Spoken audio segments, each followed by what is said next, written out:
Bienvenidos al último encuentro de empresas que proyectan, el último encuentro que vamos a hacer en este 2025. Mi nombre es Ariel Noya, de la empresa Nassini, y junto a la empresa Crow queremos agradecerle la presencia. Muchas gracias por acompañarnos.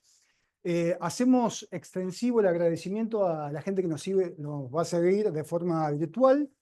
Les comento para el que no ha participado de alguno de estos encuentros anteriormente, que la dinámica es, en una primera instancia, hacer dos presentaciones. Eh, Alejandro Pagliero, de Nassini, nos va a presentar instrumentos financieros para las empresas. Luego, Luciano Suárez nos va a proponer un modelo impositivo preventivo. Terminados estas presentaciones, vamos a abrir un espacio para consultas. Por favor, les pido que aprovechen ese espacio. No le vamos a contestar cómo pagar cero impuestos, ni tampoco cuál es el precio del dólar de los próximos 3 meses. Eso tampoco va a pasar, pero estoy seguro que se van a llevar muchas herramientas para hacer más previsible sus empresas en este escenario tan cambiante que nos presenta siempre la economía argentina. Terminado esa primera instancia, a los presentes le vamos a proponer un cóctel. La idea es que ese espacio lo aprovechen para interactuar entre las empresas. Nos parece que es un buen momento para que charlen de ideas, proyectos, problemáticas. Nos parece que es el espacio de más valor del evento. Así que quien nos pueda acompañar, bienvenido. Y sin más preámbulo, le vamos a dar paso a Alejandro. Gracias. El tema de diapositivas, ¿cómo lo vamos a organizar? Pase Bien. la diapositiva. ¿Directamente? Bueno, entonces, hace 6 meses estábamos organizando el primer encuentro de empresas que proyectan y algunos de los participantes que, bueno, no alcancé a saludar, nos comentaron que les había interesado que habíamos hablado sobre el tema de los márgenes, cómo en este nuevo mandato, este nuevo eh, panorama económico que estaba teniendo la Argentina, los márgenes estaban siendo más ajustados para las empresas, por lo cual necesitaban operar a mayor volumen justamente para tratar de mantener el nivel de rentabilidad. Lo que hicimos en ese momento, estábamos primeros días de mayo de 2025, llevábamos recién 2 semanas de haber salido del cepo y el clima que se estaba manejando era bastante parecido al que hay hoy. Entonces, la idea que tuvimos en ese momento fue, bueno, tratar de transmitir un view que teníamos sobre cómo se iba a estar comportando las variables económicas y por otro lado, darles herramientas a ustedes financieras. Yo hablé de las corredoras de cambio, hablé del dólar futuro, que es una de las herramientas que a mí más me gustan, para tratar de que, bueno, puedan llevarse algo que les permita que esta nueva economía, esta nueva manera de ser rentables con márgenes chicos, puedan afinar en sus finanzas. Al día de hoy, lo que nos encontramos es una Argentina que está en una especie de verano, si se pudiera decir, en cuanto a la estabilidad. Un resultado electoral que fue, bueno, que fue sorprendente para todos y la posibilidad de encontrarnos ante nuevos desafíos. Yo ahí le voy a pedir que, por favor, avancen un poquito. Ya en esta estamos bien. La charla de hoy, mi parte la titulé Competitividad más allá de la devaluación. Esto no implica que el gobierno no opte por cambiar el esquema cambiario, pero sí es esta palabra competitividad que ahora no se está escuchando mucho por este tema de la tranquilidad que hay, pero seguramente en 2 semanas, en un mes, prendan la tele, prendan la radio, agarran el celular y van a empezar a hablar nuevamente tipo de cambio competitivo, competitivo, competitivo, y a veces no se sabe qué es a lo que hacemos referencia como competitivo. Entonces, acá yo quise traer hoy, arrancar desde la base, qué es la competitividad, para tratar después de trasladarlo a cuándo un tipo de cambio es competitivo para un país, para una empresa, y en qué nivel estamos parados hoy. Bueno, competitividad, ya lo tienen acá, es cuando es la manera en la que encuentra una empresa o un país de mantenerse rentable, de mantenerse en el mercado, cuando hay otros participantes que hacen lo mismo. En el caso de Argentina es un país que hace commodities, que principalmente, si bien exportamos harina de soja, de maíz, nuestra principal fuerte es un commodity, entonces tenemos peleas, tenemos en el valor agregado bastante competencia con países que se dedican a lo mismo. No tenemos una capacidad industrial tal como Estados Unidos o algunos países de Europa. Ahí le voy a pedir, por favor, que avance. Cuando analizamos la competencia, tenemos distintos enfoques. Yo lo voy a tomar del lado financiero, analizando una parte macro y una parte micro. En la macro de la competitividad, el gobierno se juega en una balanza constantemente, donde por un lado tiene que hacer que la economía crezca, tiene que acumular reservas, porque Argentina es un país que tiene balances, sobre todo en el Banco Central, a nivel desastrosos, y también tiene que mantener el apoyo popular. Entonces, el apoyo en los votos sería el apoyo social. Entonces, en esa balanza, lo que nosotros tenemos que ver en un pase más es la competitividad micro. ¿Cómo nos vamos a desempeñar nosotros en cuanto a cómo vemos que está esta balanza hoy y qué decisiones tomamos de cara al futuro?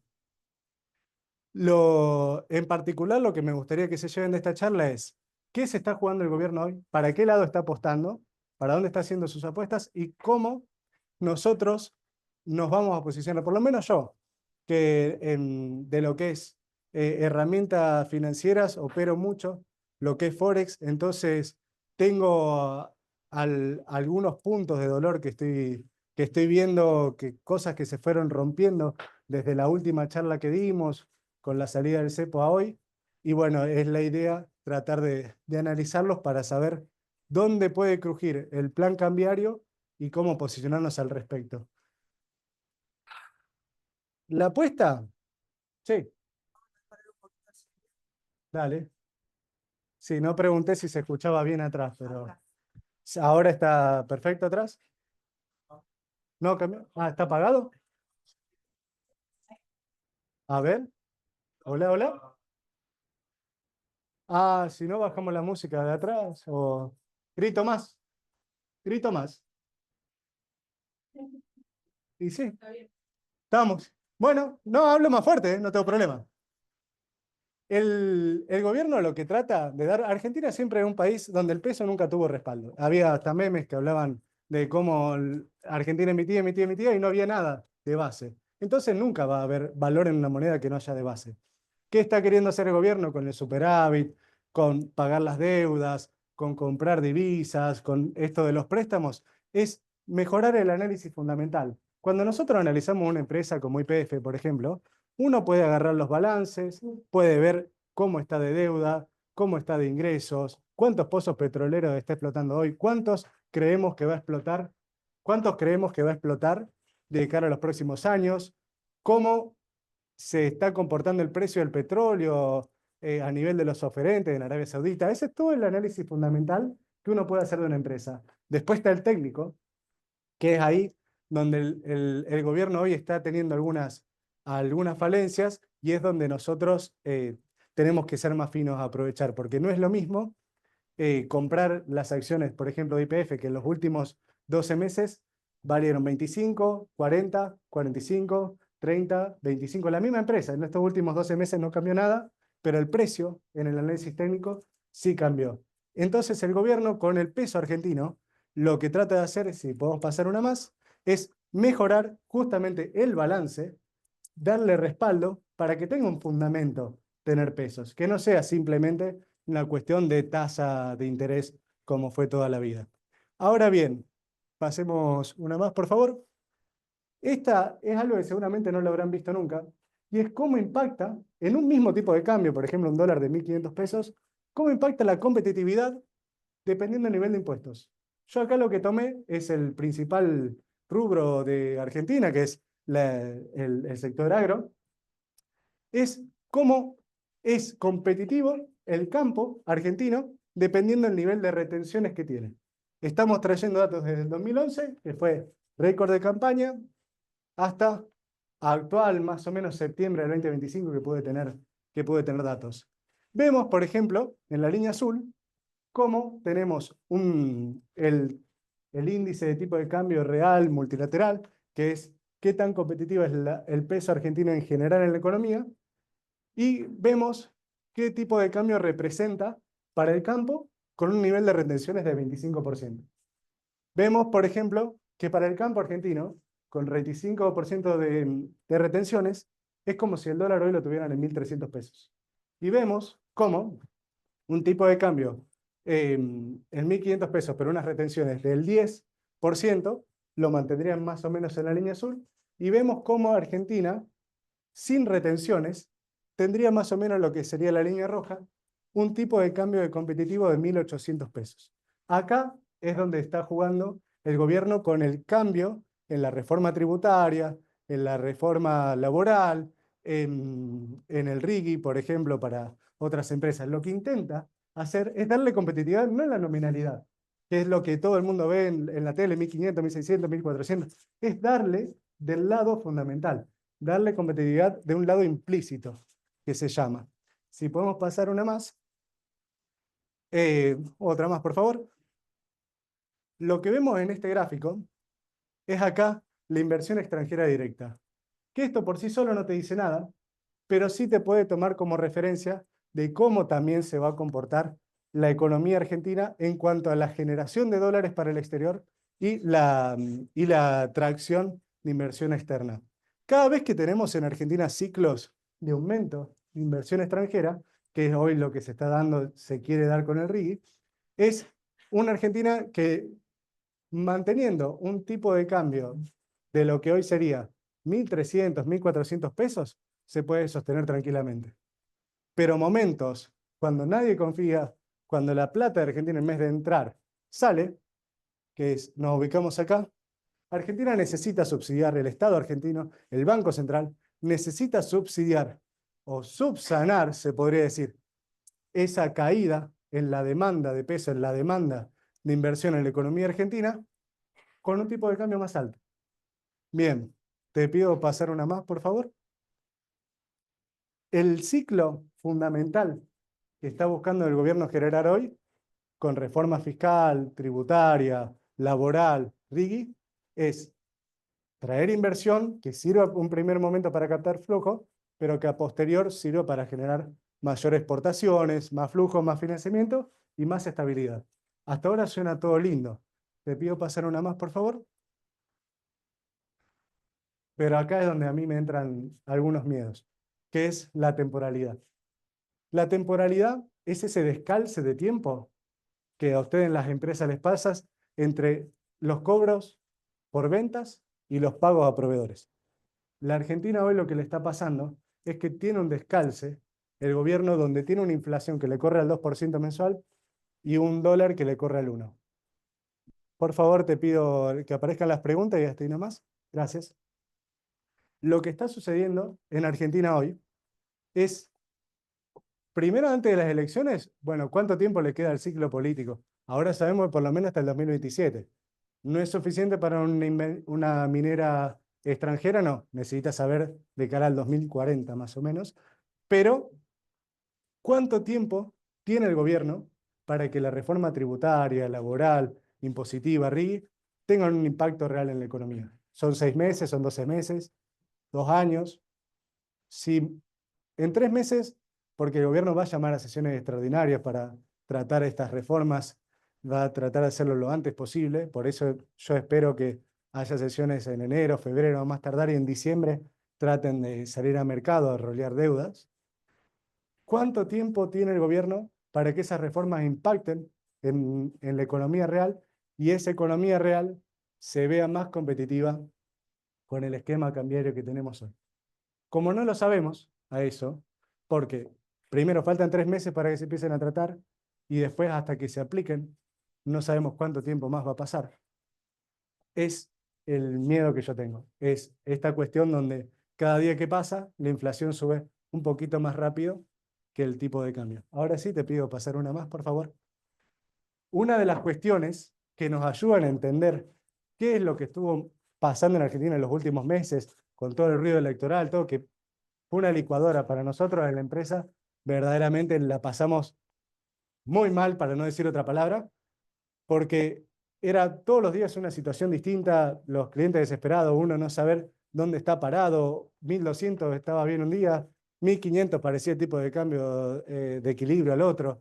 Entonces, un poco toda esta locura, yo con Feli las veces que he tratado, por eso lo traigo a colación, porque verdaderamente, más allá del rol que ocupa hoy en el Ministerio de Economía, es un tipo muy ameno en las interacciones.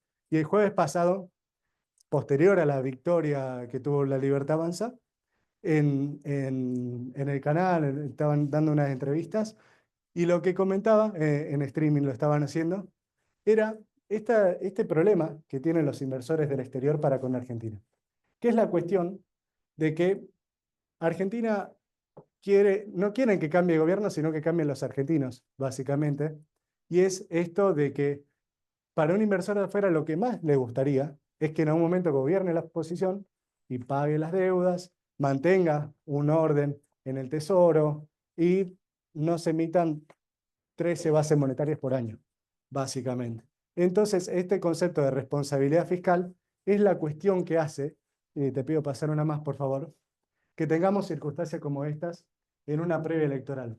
El número que ven ahí, 34.000 millones de dólares, es solo una parte de lo que fue la demanda de dinero de Argentina. Argentina demandó casi cerca de 50.000 millones de dólares en lo que es la previa de las elecciones. Para que se den una idea, hoy es miércoles, ayer martes, la Reserva Federal de Estados Unidos tuvo que salir a dar 50.000 millones de dólares a bancos de Estados Unidos para salvarlos ante unos problemas que estaban habiendo con créditos de automóviles. Había bancos que se dedicaban a dar préstamos para automóviles, para que la gente se compre autos, y había retraso con los pagos.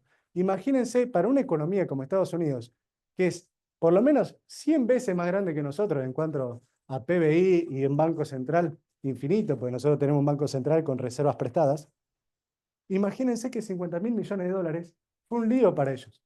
Cayó el mercado, empezó a haber un montón de tumulto. Ahora Trump siguió haciendo presión para que se bajen las tasas. Powell bajó las tasas. En mayo del año que viene reeligen un nuevo presidente de la Fed.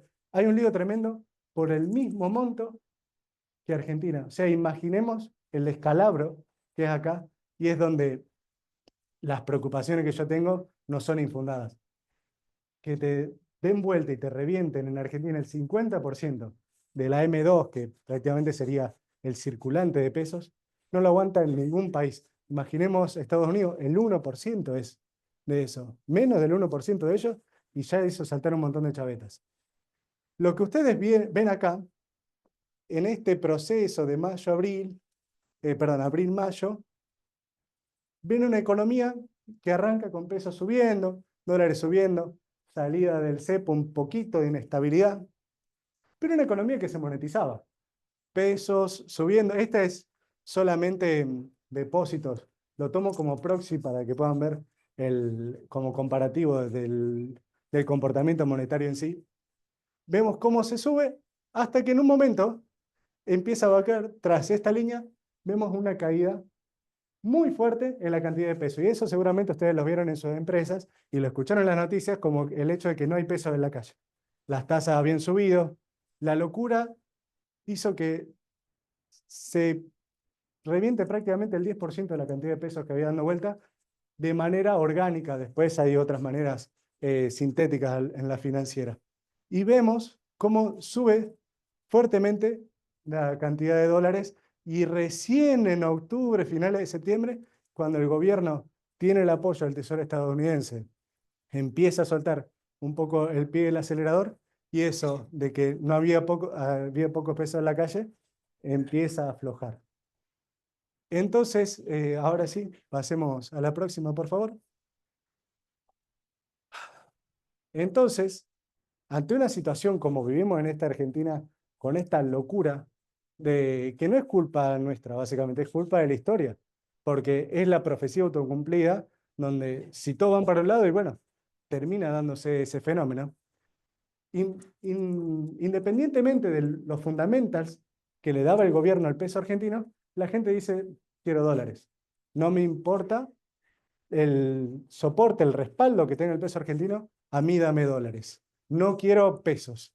La situación que cambió con el cepo, que en la práctica nos damos cuenta ahora, es que cuando una economía tiene cepos y no quiere pesos, compra. Entonces, por eso antes, cuando tenías movimiento de tipo de cambio, inestabilidad, tenías muchas ventas en lo que es la empresa, porque era la manera de cubrirse. Ahora sin cepo, la manera de cubrirte es darte vuelta y comprarlo en el Banco Central. Adelantar importaciones o usar bonos dólar linked. O sea, la mayor cobertura la dio el Banco Central y el Tesoro. Cuando antes esos 30.000, 40.000 millones de dólares que se demandaban, como el Tesoro de Argentina y el Banco Central no te daban dólares, esa plata se volcaba a la calle y se traducía en lo que es actividad económica. Pasamos una más, por favor. Acá, una más, si puede ser, un par más. Es una más, por favor. Acá lo que vemos es la cotización del dólar futuro, que es el que usamos todos los días en la oficina para operar, hacer cobertura y a veces algunas especulaciones. Vemos cómo a principio de año teníamos un dólar para diciembre que se estimaba en 1.240 pesos. Vemos cómo, con el retraso del acuerdo del fondo, comentario de evaluación, todo lo que estuvimos viviendo en la primera etapa del año, el mercado empezó a subir, a subir, a subir, el dólar empezó a subir. Posterior a la salida del cepo, vemos una caída monstruosa de 200 pesos que se dio acá y se dio en el spot, también se dio en el dólar bancario, en el dólar MEP. Y vemos cómo el mercado después, con el tema de cobertura electoral, todo terminó acelerando a lo que fue los últimos días. Donde ven los círculos rojos, es donde yo digo que algo se rompió. ¿Por qué? Porque con una notición que fue mucho más fuerte que el de acá, con la salida del cepo, que había sido 20.000 millones con el Fondo Monetario y la posibilidad de que inversores de afuera vengan a invertir, con una noticia que fue una elección sorpresa, con resultados sorpresas, hasta el mismo Besen terminó cerrando posiciones, y eso lo comento después. Vos tuviste un dólar que arrancó 150 pesos más bajo, el lunes 27, pero ese mismo día y el martes ya estaba prácticamente en los valores anteriores. Eso te habla de que algo se rompió en la confianza y en la expectativa. Eso fue lo que se rompió en este caso. Besen empezó a desarmar algunas posiciones y casi que tuvimos nuevamente testeo de la banda superior. Por favor, pasemos una diapositiva más. Acá es donde entramos a la parte de la estrategia. Verdaderamente, el gobierno hoy se la puede jugar a que en los próximos 6 meses puedan mantenerse las bandas, y que es hasta ahora lo que está haciendo, y que las reformas permitan que la competitividad se dé desde un lado fundamental y no en el precio del tipo de cambio, que es mucho más distorsivo y en eso concuerdo. Pero para lograr eso, lo primero que va a hacer es que la tasa de interés, que esto ya estuve escuchando algunos recién, la tasa de interés demos dos más, por favor. La tasa de interés en pesos, que los saldos remunerados de la cuenta corriente, Mercado Pago, todo eso, el de CAPS, plazos fijos, tengan todas tasas superiores a lo que se espera. Fijémonos, dólar, diciembre, diciembre 2025. Se espera en 1.513 pesos, una tasa de evaluación del 30% anual. Esto nos da lugar a una estrategia que es la que hacen los grandes fondos de inversión cuando vienen a invertir en Argentina. Pasemos una más, por favor.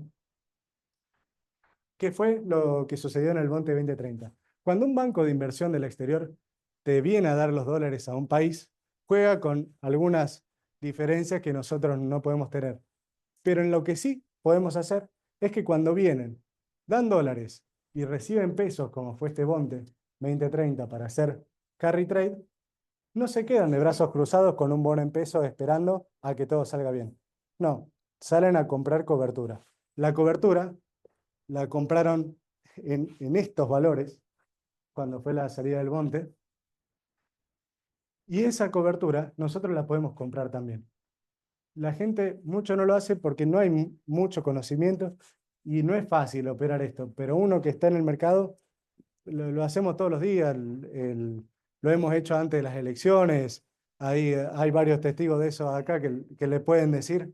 eh, y el que vendió a estos fondos no fue un particular el que estuvo vendiendo dólares a 1.280 pesos promedio para diciembre tras la salida de cepo, fue el Banco Central.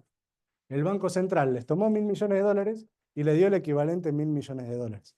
Entonces, les trata de cubrir la posibilidad de que si hay algún ruido político o algo como estuvo sucediendo, no pierdan plata al final del día y se queden con una posición que les cubra los dólares que se dieron por los pesos que recibieron. Pasemos una más, por favor. Bueno, ahí están las marcas, cómo fue.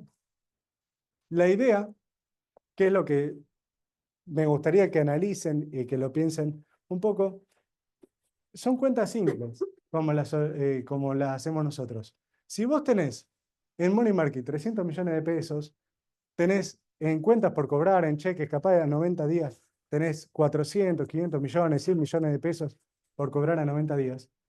Vos hoy tenés una tasa para lo que es el money market capaz del 35%, si puedes hacer alguna otra colocación, capaz de obtener una tasa por el estilo. Y si vas a descontar un cheque, capaz es que el costo de oportunidad que tenés, la tasa es de 45% anual. O sea, son tasas que no son baratas. ¿Qué te conviene en ese caso? Dejarte el money market, dejarte los cheques, no descontarlos, obviamente siempre que no necesites la plata, pero cubrirlos. Si de acá a 90 días, que es una eternidad para Argentina, no te digo que el gobierno cambie la salga de las bandas, pero el mercado se va a asustar y va a pagar, como pagó en la previa de la salida del cepo, que subió un montón y después se reventó. Ese movimiento, el gobierno no tuvo nada que ver en la parte anterior, y uno, en el medio, lo que puede hacer es cubrir ese dinero e irse a dormir tranquilos. Pasemos un poquito más, por favor. Lo que hace es muy difícil cubrir toda la posición. Puede ser a veces que por cuestiones de riesgo, todo, siempre te la jugás teniendo una parte de pesos. Pero vos decís, tengo 750 millones de pesos entre liquidez y cuentas por cobrar, son aproximadamente 500.000 dólares. Bueno, cubro el 40%, compro un dólar futuro de enero, que hoy está en 1.535, o sea, el futuro cotiza dentro de la banda, porque la banda es 1.541 para enero. Entonces yo compro dólar futuro a enero, que está en una tasa del 24% anual, dejo los pesos corriendo al 35, al 40, y yo me hago lo que se llama arriba la sintética dólar. Yo me quedo con esa diferencia entre lo que me van a rendir los pesos de ese 38 y lo que vaya y lo que estoy pagando de tasa en el futuro, que es un 29, 27. Esa diferencia anualizada, hay momentos que es 4, 5, 6% anual, pero hay momentos cuando hay volatilidad que hemos aprovechado cerrar al 20% anual en dólares. Eso ya es una cuestión un poquito más de trading, pero vos lo que podés hacer de esta manera es cubrir pesos que tengas acá, no tener que sacarlo en la billetera, ir al banco, depositarlo y comprar dólares, sino mantenerlo en la billetera, comprar en la comitente un dólar futuro y tenerlo cubierto. La posibilidad de cubrir 200.000 dólares en futuros, que tiene un apalancamiento y que se llama, es con una cuenta comitente de 60.000 dólares. Vos si tenés 60.000 dólares en un fondo común de inversión que invierte en activos del exterior o que tiene L30 o un BOPREAL o una obligación negociable, o sea, cuestión de que no tenga capaz tanto riesgo argentino, vos con 60.000 dólares en una ON te compraste 200.000 dólares futuros y te cubriste el 40% de la caja que tenés en la empresa en pesos. Pasemos una más, creo que ya estamos listos. Sí, era todo. Así que bueno, muchísimas gracias. No sé si hay dudas o algo antes de pasar con Lucho. A ver si consultas. Buenísimo. Bueno, Lucho, muchas gracias. Ah, sí. Sí, Este para afuera, ¿eh? ¿No? Para afuera, este. es para adentro. Sí, sí, para afuera me parece. No, me parece que hiciste muy bien. Bueno, vamos, si querés pasar. Bueno, primero, antes de arrancar, quiero agradecer a todos los que pudieron acercarse a participar de esta noche. Así que bueno, mi nombre es Luciano, para los que no nos conocen, bueno, Crow es una firma internacional. Pasalo más. Somos una de las 10 principales firmas expertas en servicio de lo que es consultoría, impuestos y auditoría. Estamos ubicados en el top 2024, ubicados en el puesto número 8 dentro de las consultoras dentro del top 10. Y en Argentina estamos, bueno, en el mercado hace más de 80 años en la región. Y bueno, acá lo que vamos a mostrar es un poco nuestros servicios. Nuestros servicios tradicionales son auditoría, BPO de payroll, BPO administrativo contable, impuestos, que es la parte de consultoría de impuestos nacionales e internacionales, tecnología, risk management y consultoría.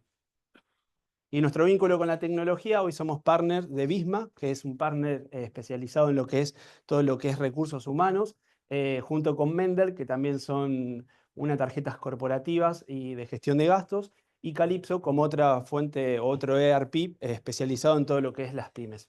Somos partner número 1 dentro de Argentina y bueno, trabajamos en conjunto con ellos. ¿Dónde estamos? ¿Dónde están las oficinas de Grow? Nosotros pertenecemos a lo que es la región litoral. La región litoral tenemos oficinas en lo que es Rosario, Paraná, Venado Tuerto y Teodelina. Tenemos oficinas en Buenos Aires, en Córdoba, en la ciudad de Córdoba capital y Belville. Y después tenemos en lo que es La Pampa, General Pico y Santa Rosa, y la oficina Neuquén, que abrió hace 2 años como alianza estratégica por todo el tema de, bueno, de vaca muerta que muchos conocen hoy en día. Bueno, yo lo que voy a traer a charlar un poco es el modelo impositivo preventivo. No quiero aburrirles, no voy a hablar de impuestos específicamente, sino lo que voy a charlar y voy a explayar es cómo trabajamos hoy o cómo aplicamos el modelo impositivo y cómo acompañamos a la empresa para que tributen de una manera eficiente. Y bueno, la idea es explicar un poco las claves eficientes de este tipo de tributación. Los ejes de la charla van a estar dados en el contexto actual, que es el modelo impositivo preventivo, las principales estrategias del modelo y las herramientas. ¿Por qué hablar de esto hoy? Bueno, hoy en día existe una problemática que atraviesan las pymes, si podías poner, que yo acá las menciono brevemente. Existe una alta presión fiscal, más de 150 impuestos, una gran cantidad de regímenes de percepción y opercepción a nivel provincial, a nivel nacional. La recaudación anticipada del impuesto, hoy como podrán ver, existen cantidad de empresas, no sé si también ustedes en sus empresas tienen, los estados recaudan de una manera anticipada el impuesto, de manera que obviamente ocasione saldos a favores en sus declaraciones juradas, cambios normativos vigentes y frecuentes. Esto es clave por el hecho de que, bueno, constantemente, ya sea a nivel de ARCA, a nivel de las jurisdicciones provinciales, existen cambios normativos frecuentes. Fiscalizaciones más agresivas de ARCA, agencias provinciales, municipios. Esto es, las fiscalizaciones hoy vienen de la mano en que el fisco hoy cuenta con cantidad de información en su base de datos, de la cual obviamente se nutre de distintos tipos de entes. Se nutre ya sea de los bancos, de las tarjetas de créditos, se nutren de las agencias provinciales. Entonces, hoy lo que hace ARCA es contar con una gran base de información en cuando obviamente detecta distintos tipos de desvíos, producen las fiscalizaciones electrónicas o fiscalizaciones más agresivas. Entonces, un poco el título de lo que quiero comentar es, hoy no alcanza con cumplir, sino que hay que anticiparse. ¿Está? Entonces, lo que vengo a explicar un poco es el modelo impositivo preventivo, ¿está? Que es una solución innovadora para el sector de las pymes. ¿Está? Ofrece una herramienta valiosa para los empresarios para que bueno, puedan gestionar la parte fiscal y de sus negocios. Es un servicio específicamente de outsourcing fiscal y contable. ¿Estamos? Que tiene como premisa anticiparse a distintas situaciones que atraviesan hoy las empresas, aplicando un conjunto de prácticas, de metodologías y herramientas orientadas a anticipar, prevenir y mitigar riesgos fiscales. Focalizamos en la prevención y no solamente en el cumplimiento. Entonces yo lo que acá traigo, a modo de ejemplo, es cómo es el enfoque tradicional hoy y cómo es el enfoque preventivo que estamos aplicando, con distintos tipos de ejemplos que pueden llegar a suceder en la empresa. Por ejemplo, bueno, actitud en frente a arca, el enfoque tradicional, reacciono cuando me inspeccionan. En cambio, en un enfoque preventivo me adelanto, corrijo, yo si llego a detectar situaciones que hay que corregir, de buena fe puedo, en el caso de la parte impositiva, rectificar y adelantarme a que me llamen la atención el día de mañana. Con respecto a un rol del área impositiva contable, en el enfoque tradicional está aislado, poco integrado, en cambio en el enfoque preventivo participa de decisiones operativas. Esto, por ejemplo, es el caso de, no sé, un nuevo producto, un nuevo mercado. Bajo el enfoque preventivo nosotros lo que aplicamos es una participación activa de estos sectores, del impositivo, del área contable, en la cual pueda hacer un encuadramiento tributario de la operación y no estar solamente de una manera un poco más aislada y dedicarse solamente a liquidar. Otro ejemplo es la gestión de impuestos. El enfoque tradicional cumple lo mínimo necesario, en cambio en el enfoque preventivo evalúo riesgo, planifico, documento. Acá nosotros a la hora de ejecutar este tipo de las partes de gestión de impuestos aplicamos una serie de checklist que tiene que tener en cuenta cada tipo de liquidación para, bueno, no olvidar ningún paso y no dejar algunos huecos en lo que son las liquidaciones, que bueno, motivo que puede llegar a ocurrir de una fiscalización a posterior. El análisis tributario, solo para declarar impuestos, en el enfoque tradicional y en el enfoque preventivo como una herramienta de gestión del negocio. Esto permite, obviamente, aplicar una serie de revisiones periódicas en las cuales nos permite a nosotros detectar oportunidades de ahorro fiscal, detectar una correcta tributación de los impuestos. Manejo de errores, bueno, en el enfoque tradicional lo vemos si explota, en cambio en el enfoque preventivo detecto y corrijo antes del problema, que era algo similar mencionado al principio, que me adelanto y me preparo y corrijo la situación. Y la última, relación con el riesgo, el enfoque tradicional está ignorado, subestimado, y en un enfoque preventivo evaluado con un mapa de riesgo interno que, bueno, obviamente aplica a cada empresa particular dependiendo del tipo de rubro y demás. Entonces, ¿cómo nos mejora día a día esta planificación? ¿Por qué no dejar de tener este modelo? Y acá comento un poco los beneficios del mismo. Los principales beneficios de este modelo es una reducción de contingencias, optimizar la carga impositiva, previsibilidad financiera, mejora en la toma de decisiones, profesionalización de la gestión tributaria y mayor previsibilidad frente a inspecciones. Estas son las bases fundamentales de las que hoy nosotros aplicamos este tipo de modelo. Y acá voy a empezar a hablar un poco de las herramientas que utilizamos. Una de las herramientas las distingo en dos oportunidades, de herramientas de diagnósticos y herramientas de vinculación externas. Las herramientas de diagnóstico, una de las cuales se llama resultados acumulados, que tenemos dentro de nuestros manuales, consiste en una revisión fiscal periódica de lo que son, partiendo de la información de los impuestos que se liquidan, se contemplan los sueldos y las cargas sociales, los resultados y el costeo de cada compañía. Esto a nosotros lo que hace es llegar a un 90% aproximadamente del resultado de la compañía, ¿está? Con esa simple fórmula que tenemos.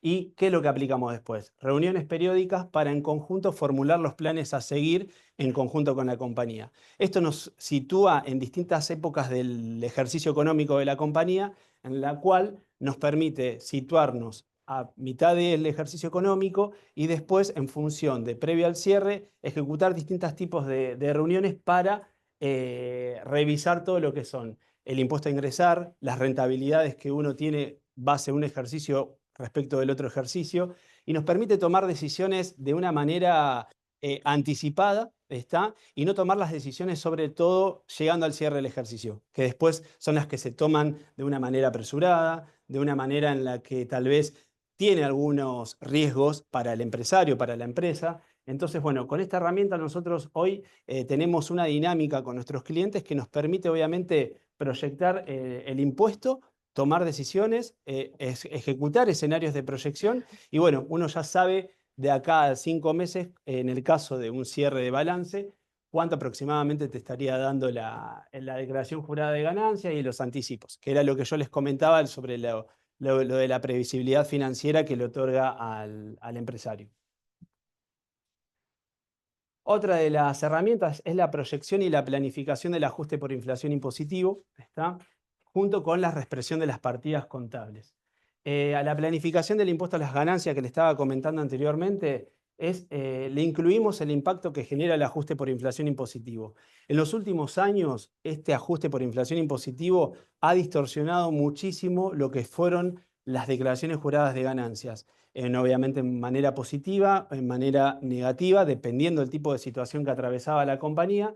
Entonces, lo que nosotros hacemos es revisar las estrategias de cierre de cómo vamos a cerrar el ejercicio, de manera de que te van a impactar en el próximo ejercicio, y a su vez las estrategias de las acciones que se ejecutan dentro del ejercicio, ya sea con distintos tipos de situaciones. Ejemplo, una distribución de utilidades, retiros o aportes a cuenta, en cuenta particular de los accionistas, la manera en la que se asigna un honorario a directores, independientemente de la fecha en la que se ejecute ese tipo de acción, te provoca un ahorro fiscal y una planificación financiera. Existen muchísimos cantidad de ejemplos en los cuales obviamente se puede optar por una por otra. Si la ejecutamos al principio del ejercicio, la ejecutamos al cierre. Independientemente del tipo de operación, lo que nosotros hacemos es mirar cuál es la estrategia más conveniente para poder obviamente generar ese tipo de ahorro fiscal en función de la fecha en que se ejecuta. Otro tema no menor e importante es la revisión y el seguimiento de los saldos a favor. Nosotros, hoy las compañías nos encontramos con que tienen muchos saldos a favores en distintos impuestos, ya sea ingresos brutos, IVA. Entonces, ¿cómo lo ejecutamos o qué herramienta aplicamos?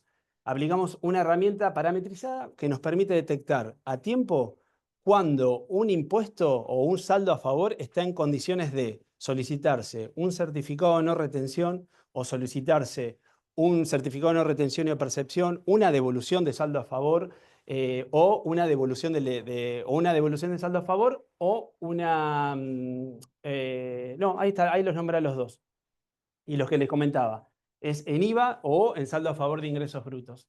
Y hoy lo que también tiene el sistema tributario nuestro, que tiene una más facilidad de compensarlo con otros impuestos. Lo importante acá es ser astutos, ser vivos, en que cuando tenemos saldos a favor, ejecutemos distintos tipos de acciones que nos permitan, obviamente, compensarlo con otros impuestos y evitar así hacer el desembolso financiero del impuesto en sí. Entonces, por eso lo que yo pongo ahí como tips, existen muchísimos mecanismos de compensación con otros impuestos y hoy los portales tienen una facilidad de ejecución del trámite. Antes era todo mucho más presencial, hoy es todo de una manera mucho más, más a través de las respectivas páginas ya sea de ARCA o de las agencias provinciales. Y acá lo que menciono son las herramientas de vinculación externas, que se calendarizan en distintas épocas del año. Y estos son fundamentales, las que estoy comentando. Consulta base APOC, ARCA. Hoy en día es importantísimo que ante situaciones que proveedores que no conocemos, que no son habitualistas, que son más proveedores esporádicos, se ejecute la consulta en base APOC. Es decir, esto lo que evita es no incluir una factura dentro de tus impuestos, dentro de tus libros, si el proveedor se encuentra en base a POC, lo que deriva inmediatamente en el corto plazo es en una fiscalización electrónica impugnándote el dicho crédito fiscal. La revisión del CIPER, que son los perfiles de riesgo de ARCA, esto también es fundamental tener una conducta fiscal baja, o sea, limpia, con un perfil de riesgo A. Hoy hay cinco sistemas de perfiles de riesgo que te categorizan desde la A hasta la E, en función del comportamiento fiscal que tiene cada contribuyente. Por lo cual, es importante revisar a menudo este perfil de riesgo, porque mientras tanto uno cumpla con los deberes, tenga las presentaciones al día, no tenga cuotas de planes caduco, no tenga requerimientos sin responder, lo que hace ARCA es ubicarte en las categorías de perfil de riesgo bajo, y esas categorías son las que te permiten el día de mañana acceder a unos planes impositivos con más cantidad de cuotas, te permiten acceder a cuotas más beneficiosas, porque en función de la categoría que te ubique, después, al largar una normativa, al largar una moratoria, al largar un plan de pago especial como los que están ahora, te permite ubicarte o tener acceso a tasas más convenientes o a cantidad de cuotas que sean más a largo plazo. Otro de los puntos es la revisión de los incumplimientos en portales provinciales, que es el CIRCREP, que lo voy a comentar en las próximas filminas, adhesión a los regímenes de cumplimientos fiscales provinciales y nuestra parte, que hoy es una especie de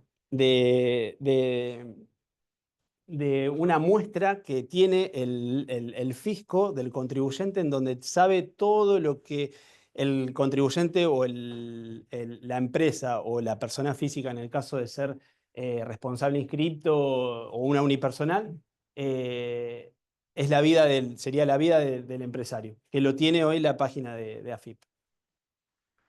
Acá es un punto importante lo que yo quería comentar antes, lo de revisar los portales provinciales respecto a la cuota del CIRCREP. Hoy entendemos que el CIRCREP es una alícuota agresiva que sufren la mayoría de las compañías cuando les ejecutan acreditaciones bancarias y obviamente los bancos están obligados a retenerla. Entonces nosotros lo que decimos es, o sea, el CIRCREP en muchas oportunidades suele ocasionar saldo a favores en los impuestos provinciales. Imagínense que hoy el contribuyente, una empresa que tributa ingresos brutos, le retienen ingresos brutos de las cobranzas, le perciben ingresos brutos de las compras. Si ejecutan operaciones aduaneras, tienen percepciones aduaneras. Y a su vez, si ejecutan o sea, si cobran por banco, que obviamente todas las compañías lo hacen, a su vez también sufren la percepción del CIRCREP, que va en una variación de alícuota que va desde el 0,1 hasta el 5%. ¿Cómo te categoriza el LACOMAR para decirte vos estás en esta alícuota o vos estás en esta alícuota? Es un cálculo muy indescifrable, no hay forma de saber, pero ¿cuáles son las cuestiones que hay que tener en cuenta para tener la alícuota un poquito más baja? Lo que están puesto ahí en el coso. No puede ser falta de presentación, inexistencia de planes caducos, no contar con fiscalizaciones activas, planes de pago, no poseer en deudas de impuestos provinciales, y ahí menciono a todos los impuestos provinciales que están relacionados acá en Santa Fe: ingresos brutos, agente de retención, percepción, sellos, inmobiliarios, patente. Uno, contando con todas estas cuestiones y las tiene prolija, puede llegar a tener una alícuota de CIRCREP baja, y bueno, eso es una manera de tener implementado una revisión fiscal de su situación frente a lo que es ingresos brutos, y que te permite tener obviamente una alícuota un poco más baja y así evitar un poco lo que es los saldos a favores que hoy son representativos en la mayoría de las compañías. Y acá es lo que les muestro de nuestra parte. ¿Por qué hoy tener acceso periódico a lo que es nuestra parte? Esto es el caso de un contribuyente, un cliente nuestro, persona física, que le presentamos ganancia y está desde el 2021 hasta el 2024. 2025, como no está presentado todavía, no tenemos datos, pero está desde el 2017. AFIP lo que te va haciendo es un paneo y es una foto de lo que se viene declarando año tras año. Rentas de fuente argentina, rentas de fuente extranjera, ingresos exentos o no grabados, monto consumido. Y lo que te mide abajo es la variación del monto consumido año tras año. Entonces, esto es sumamente importante de poder considerarlo a la hora de cuando trabajen con sus asesores fiscales, de tener esta foto para ver hacia dónde tenemos que apuntar para los próximos cierres. Por eso yo les comentaba antes, nuestro modelo lo que aplica es compara las rentabilidades de un ejercicio a otro. También en empresas también tenemos la misma situación. Entonces, de esa manera vemos si pueden ocurrir algún tipo de desvío, de detectarlo. Che, de un año a otro aumenté la rentabilidad en un 150%. ¿Tiene justificación? Y sí, mira, los negocios me fueron bien, me creció mucho la venta al exterior, me creció mucho la venta nacional, pude aplicar una reducción de política de costos. Independientemente de todas las variables, esto nos permite tener a nosotros una noción de cómo es hacia atrás. Entonces, en función de eso, es importante que esto se pueda chequear con sus asesores para revisar el futuro de cómo seguir liquidando hacia años siguientes. Entonces, esto está dado específicamente en una persona física. Y acá vemos cómo va aumentando el monto consumido, que es para no ser técnico, es la parte final de la declaración jurada de persona física, en la cual obviamente siempre los contadores le piden información, renegan al cerrarla y demás. Entonces, pasando a la otra filmina, ¿qué es lo que no deberemos dejar de tener en cuenta, los aspectos a considerar para proyectar ese flujo de consumo? Los consumos con tarjeta de crédito, los consumos con tarjeta de débito, los gastos fijos mensuales, cuota de colegio privado, empleadas de casa particular, impuesto país prepaga. Todos estos son agentes de información que le brindan los montos que eroga cada contribuyente al fisco. Hoy en día, esa información ya AFIP la sabe. Entonces, es clave poder tener un uso medido de todo lo que son estas cuestiones de manera de no exponerse tanto. Obviamente si la rentabilidad o la actividad te lo permite, no quiero decir que le vamos a decir al cliente no gastes, pero porque no es así. Pero lo importante es medirse que todas estas cuestiones AFIP ya las sabe, entonces bueno, es la metodología preventiva que nosotros hoy aplicamos con nuestros clientes a la hora de cerrar estas cuestiones. Y yendo para lo que es la parte de empresas, estos también son mensajes o alertas que el AFIP ya detecta y que nos va informando cuando detecta desvío, cuando informa que hay algo que no le cerró en lo que son las declaraciones juradas o los balances. Acá tenemos el caso, lo pongo como ejemplo, dice diferencias de la declaración jurada por presunción de omisión de impuestos. Los costos, otros egresos y gastos operativos de tu declaración jurada de ganancias son muy significativos respecto de tus ventas y otros ingresos. Y te dice cuál es el periodo. Entonces, ¿qué significa esto? Esto significa que en este caso el contribuyente en el 2022 declaró mucho más ingresos que de lo que les permitía la actividad. Entonces le salta esta alerta a lo que es la AFIP. Esto es importantísimo revisarlo con periodicidad y si uno detecta esto, darle seguimiento y poder ejecutar una acción de presentar una rectificativa para evitar el día de mañana lo que fuese una fiscalización. ¿Está? Después hay otro específico que esto es un quebranto trasladado y computado de una manera errónea. Pero bueno, a eso es a lo que voy. Hoy nuestra parte tiene conocimiento de ya sea persona física o empresa de cuál es la situación de cada una de las compañías. Entonces, este sistema preventivo lo que te permite es alertar y adelantarse a la FIP, ¿está? Y evitar lo que sea una fiscalización que después tiene obviamente un costo importante con todo lo que conlleva estar fiscalizado. Y a su vez, lo que respecta a una fiscalización, también en CIPER, lo que les comentaba anteriormente, en ¿cómo se dice? Los sistemas de perfiles de riesgo. Entonces, al estar fiscalizado te ubica en categorías que no son la A, sino tal vez las últimas, que no te permite acceder a otro tipo de beneficios y demás. Por eso yo lo puse como algo importante acerca de esta famosa nuestra parte, que cada vez nos brinda más información y que debe ser de revisión periódica. Bueno, y hablando un poco de la tecnología, cómo nosotros trabajamos estas herramientas, qué tecnología aplicamos, trabajamos con tableros de control, planillas con cálculos automáticos y emisión de alerta, y utilización de bots para determinados procesos administrativos, contables e impositivos.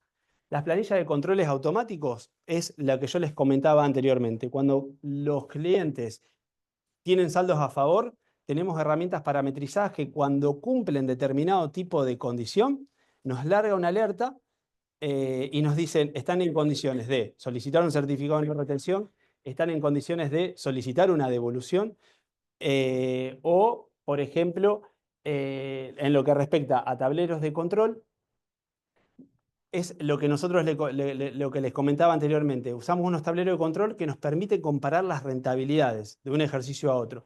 Si me podés seguir una presentación. Esto es lo que nosotros les comentamos.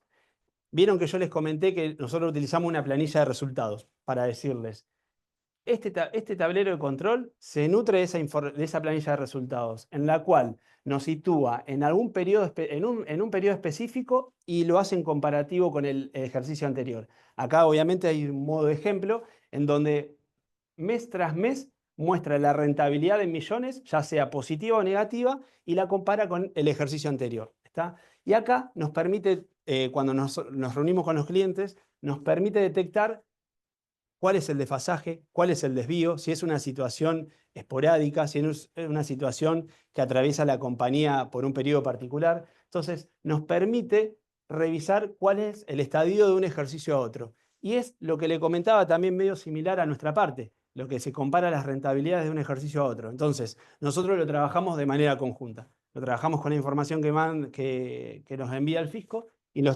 trabajamos con nuestras planillas personales, con los tableros de control que tenemos.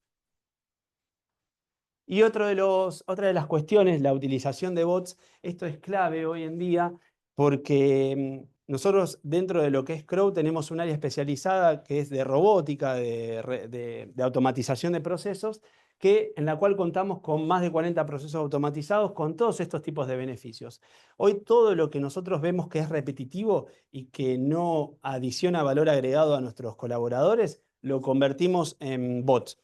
Son unas herramientas electrónicas que reemplaza a la persona y obviamente facilita lo que es la tarea, la tenemos en tiempos más rápidos y a modo de ejemplo de algunos bots, por ejemplo, no sé, una conciliación bancaria, hoy en día la mayoría de las empresas tienen en su administración gente que ejecuta las conciliaciones bancarias a través de un bot. Obviamente con la información cargada en el sistema y con los extractos bancarios, lo que obviamente no está conciliado es lo que surge de la conciliación y ya te larga un papel de trabajo en la cual obviamente después ahí sí hay que ponerle más que nada el coco de la persona. Pero te evita obviamente de andar pintando uno, pintando el otro, la típica conciliación bancaria. Después tenemos procesos que nos descargan las retenciones y las percepciones de la página de AFIP sin tener que entrar cada uno. Otro proceso importantísimo que tenemos automatizado son las altas de los empleados. Nosotros dentro del equipo de payroll tenemos clientes que tienen rubros específicos, que a veces trabajan en horas nocturnas y demás, y que para ingresar, por ejemplo, al puerto necesitan darle el alta al empleado. Y obviamente tenemos automatizado el proceso en que la persona que necesita las altas envía un correo a tal dirección y el robot lo que hace es, con determinadas cantidades de datos precisos, ejecuta el alta de manera automática. Se entra a la página AFIP, carga todos los datos y le tira el alta, el simplificación registral para que lo puedan presentar de cosas. Así existen cantidad de procesos automatizados y yo creo que hoy, independientemente de ser contador o no, en las administraciones de las compañías es clave porque, bueno, obviamente reduce carga horaria y obviamente permite a los colaboradores nuestros posicionarlo en otra tarea de mayor valor. Así que bueno, eso es un poco de las herramientas, cómo la estamos trabajando nosotros. Así que bueno, eso es todo. No sé, obviamente, si tienen dudas o algo.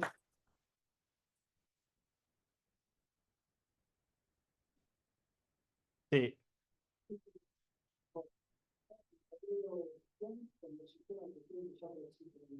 Mira, los tableros de control los tenemos obviamente basados en Power BI, ¿está? Que se nutren de las planillas de resultados que nosotros manejamos, que son uniformes, que tienen, obviamente, no tienen ningún tipo, o sea, son todas iguales para todos los clientes. Y lo que hace el Power BI se nutre de la información de esas planillas y nosotros ponemos distintos tipos de control. O sea, no sé, mostrame los clientes que tienen rentabilidad en tal ejercicio del más del 10%. Y ese filtro que nosotros le aplicamos nos tira después en esa cuestión. Eso, por ejemplo, para un tablero de control. Para lo que son los otros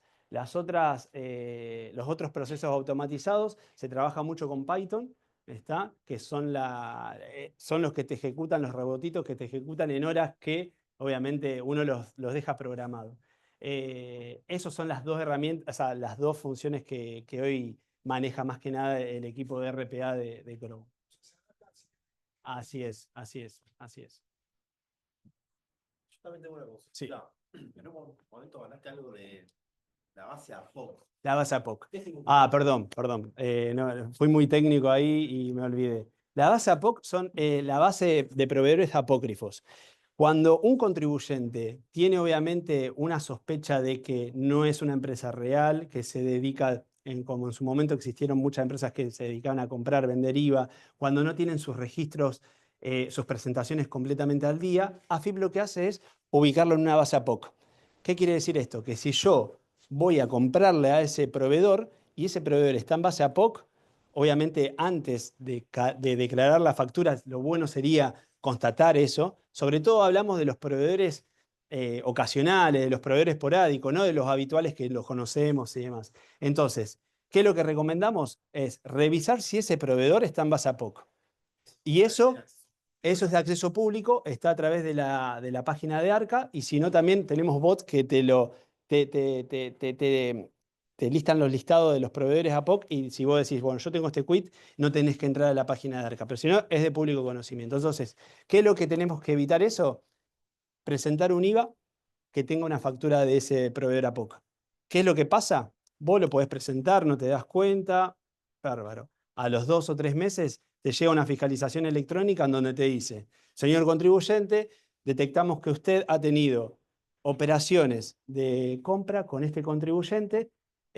Por favor, necesitamos que nos explique tipo de operación, cómo se pagó la operación y obviamente una serie de documental. Si obviamente el proveedor estuvo en base a POC y vos no lo sabías y la operación no fue cancelada correctamente, no corresponde a una operación de compra real de la compañía, después lo que hace el fisco te impugna ese crédito fiscal, haciéndote rectificar las declaraciones juradas de IVA y con su respectiva declaración jurada de ganancias, con las multas y demás. Por eso es importante cosa. Yo perdón que no lo mencioné que era POC, pero me olvidé. Pero bueno, eso es específicamente ese proceso. ¿Mm? De apócrifo, exactamente. De proveedores apócrifos, que son los que no tienen un buen comportamiento fiscal, específicamente. Perdón, ¿cuál es el impacto más grande que sería la reforma tributaria? Si alguno que puedas mencionar. Alguno de los que pueda mencionar. Mira, todavía no me puse a leer la reforma tributaria. Me diste una pregunta, bueno, pero todavía te soy sincero, no la pude leer a la reforma tributaria. Estamos trabajando. Bien. Estamos trabajando. Sí. El equipo de tax de consultoría que hace más esa, ellos son los que están estudiando un poco para después pasármela a mí, obviamente. Exactamente. Puede ser la fase de 2 del 2026. Así es. Bueno. Bien, ¿estamos? Bueno, mi nombre es Dionisio Ferracuti, soy socio de Crow. Dos palabritas. Primero agradecerles la presencia. Hacemos esto habitualmente y nos gusta conocer gente nueva, tenemos amigos sentados, la pasamos bien y bueno, agradecerles porque estén aquí, ¿no? Y como segundo punto, para mencionarlo, hay algo que compartimos con Nassini. Nassini es una empresa local muy grande del mercado financiero, de familia, con un historial muy largo, ¿sí? Muy bueno. Crow somos una compañía internacional, también con un historial muy largo, también muy bien radicado localmente, y algo que tenemos en común los dos es que trabajamos muy cerca del cliente. Lo que vieron hoy, por ahí puede ser una presentación. ¿Se escucha? Sí, se escucha, ¿no? Lo que vieron hoy... Ah, para la transmisión, perdón. Lo que vieron hoy, quizás es una pequeña partecita de esto, pero lo hacemos a diario. ¿Sí? A diario nos conectamos con el cliente, sabemos lo que hace, sabemos cómo lo hace, ¿sí? Y terminan confiando en nosotros y terminamos siendo coequippers de cada cliente, ¿sí? La idea es que cada uno de ustedes, si tiene la posibilidad de trabajar con nosotros, encuentre un amigo, un compañero de camino, ¿sí? Y cada paso que den lo puedan dar con nosotros. Para eso estamos. Así que bueno, muchas gracias por venir y disfruten de la noche. Nos quedamos hasta que el último se vaya. Gracias.